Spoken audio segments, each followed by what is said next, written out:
first panelist for the session. I would like to invite Mr. Hazril Izan Bahari from Seda, from Malaysia.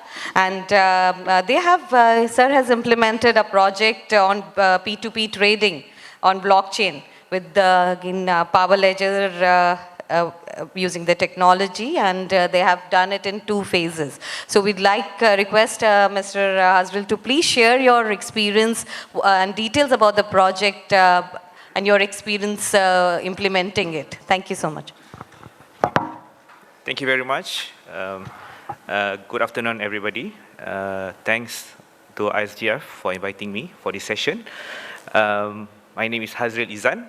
I'm actually working as a director of the Digital Services in Sustainable Energy Development Authority in Malaysia.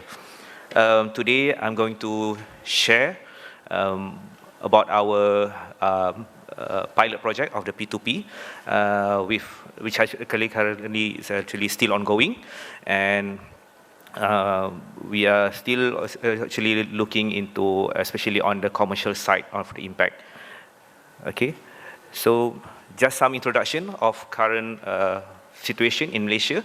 Our electricity market is actually regulated. So it means that for the customer, they have to buy from the regulated tariff. So for this pilot project to be conducted, we need to have to relax certain of the regulation. For example, like tariff itself, or buying rules, settlement, that kind of thing need to be relaxed first. So that's why for this purpose of the pilot project, we Energy Commission has approved sandbox regulatory pilot project, starting from the starting from the November last year, 2019, and it's going to be until June 2020. Okay, and this pilot run was launched during our last year IGEM in Malaysia. Just to share also how actually this P2P come out from as an idea for Malaysia to adopt it. Seda is also currently has completed the Renewable Energy Transition Roadmap study to boost our renewable energy take-up, which actually target to be 20% by 2025. So under this study, we found out there are technical potential for solar rooftop in Malaysia, and we are looking on how actually to promote it. So we found out that P2P is one of the initiatives that can help, especially for those who are actually installing the rooftop, to increase or to increase their benefit, and also to reduce the time of return of investment. Because just to share, currently in Malaysia, we have several programs for the solar rooftop. Previously, it's actually a feed-in tariff, and now we are on net energy metering. Currently, up until end of this year, the net energy metering tariff is actually go by 1-to-1 offset. So it means that for those who install it, when there is any excess energy during the time, they can credit it and can be offset later by end of the month. Okay, and in the same time also, Malaysia is currently looking into the MESI 2.0, which actually to give or to try to adopt more on to liberalize the market. And under this MESI 2.0 also, the P2P is also compliant to it, because it gives a power to the consumer to choose whether they want to buy from the renewable resources or from the conventional. And it also provide digital innovation, so that the consumer itself has a control over what they are going to purchase through the digital platform. Okay. In terms of the objective of this P2P, this pilot project, yes, just to share with you, it is not a really simple thing. At first, yes, when we heard about it, it looks very nice, but when we started it, it's quite challenging, especially when you are dealing with an existing system that is on production, and you are touching the grid system, especially. So we have been working, I think, with Power Ledger since last 2 years to make this project happen, and through the time, yeah, there are some challenges and there are some mitigation, but that's the reason why we have this sandbox regulatory. So which means that certain regulation need to be relaxed. Okay, and in the same time also we are working with other stakeholder, regulators, and also with our utility company, which is Tenaga Nasional, and also with the Ministry of Energy. Okay. In this pilot project, the objective is actually to identify the issues, the challenges, and also the risks when we deploy this P2P. Of course, when we first proposed this project, especially from the utility side, they are very concerned in terms of their current business and also their grid. Just like now I mentioned, for this P2P, we actually use the existing scheme, which is previously I shared with you, is actually whether to use the feed-in tariff or to use the NEM.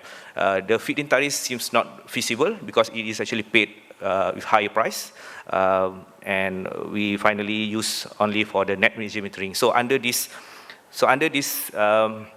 pilot project, what we did is actually for those who actually already installed with the net energy metering, so they have an option whether they want to try and join this pilot project. So when there is any excess energy, it will be injected to the grid and it will be captured by the meter itself, and this meter data essentially will be formatted through our aggregator and send back to the Power Ledger platform, and Power Ledger platform will do the trading, the matching part. Okay. Originally, we planned to have about 8 months of the project, which means 2 months for alpha and 6 months for the beta. Alpha is just purely on the paper-based transaction, but using an actual data from the meter from the participant, which are prosumer, the one who generate, and also from the consumer who buy the energy. But after we run through the project, we found out it is quite challenges to start the beta phase, because we need to resolve all the issues, especially which involve commercial settlement, including such as a contract, such as settlement, such as off-taker, because this is involve money. During alpha, it's more purely on the technical, and I think in terms of the technical of the P2P itself, more or less can be resolved. Finally, we managed to resolve the issue or the challenges of the commercial, and we have started it since this month, and we are looking for the commercial transaction by April. Okay. So this is a picture of the stakeholder involved in this pilot project, and this is in terms of the concept. So for this platform, it's actually involve several parties. For example, a prosumer who generates, and then the consumer who actually buy, and then also in the same time, because just now I mentioned, this is also part of our RETA and also MESI to liberalize the market. So the one that at the top is actually Tenaga Nasional, is actually the utility company. And next to it is actually the TNBX, is actually a retailer, subsidiary of the Tenaga Nasional. And then the next one is actually Power Ledger, the one who provide us the platform. So under this project, we have to find a potential prosumer and consumer. And based on during the alpha, we have selected several. And in the same time also, we did study on their energy profile, because for Malaysia, this pilot project, we based on the settlement is actually based on real time 30 minutes interval. So means that during the time when someone is generating, someone is actually also buying. Okay, and for this purpose of the project, any excess energy that has no taker will be sold to the grid at a zero cost. So this is actually a challenges to find a suitable profile, especially from the prosumer and the consumer. We have tested several profile. For example, in this slide, you can see there are hotel, there are school, there are shopping complex, there are other, there are also even a restaurant and also some of the company that operates the cold room. So based on this, that we need to find a suitable prosumer, because the prosumer itself, because the characteristic of the NAM itself is first you self-consume, then only the excess energy will be exported to the grid. So most of the prosumer will export or will have excess energy during weekend or during lunch. So we have to find a suitable profile for this. Okay, in terms of the use case, how actually the blockchain help? Okay, just because you remember just now, I show you the parties that are involved. So previously, without the blockchain, everyone are very concerned how much actually this energy been buy from the prosumer, how much actually bought from the grid. So with the blockchain technology, with the features of such as immutable transaction and also traceable, it makes the transaction of the energy become transparent. So in this pilot run, everyone can see the transaction through the platform provided by the Power Ledger. You can see how much actually the energy being generated during the time, who is actually buying it, how much we are buying it, and who actually, by end of the month, we summarize it and we share it with all. So the utility itself feel convenience because the data is actually from them, the utility. And for us, we just make it matching with the one that generated the energy generated. Okay, so this is the established process for the settlement during this pilot project. How actually because the market is very new, how we facilitate the prosumer and consumer to have the trading. We some kind of give some guidance for the prosumer. They should sell not more than 10% of their current tariff. For example, if currently they are in tariff 40 cents, they should not sell higher than that. And same also to the consumer, they should offer not less than 10% of their current tariff. For example, currently they are in a tariff 50 cents, they should not lower than 45 cents. Then only the matching can be happen. Because this is a very new. Of course, if you ask prosumer, they always want to sell as high as possible. And if you ask for the consumer, they always want to buy as cheap as possible. In terms of the settlement, because we don't, because the utility, the TNB, they have the existing billing system.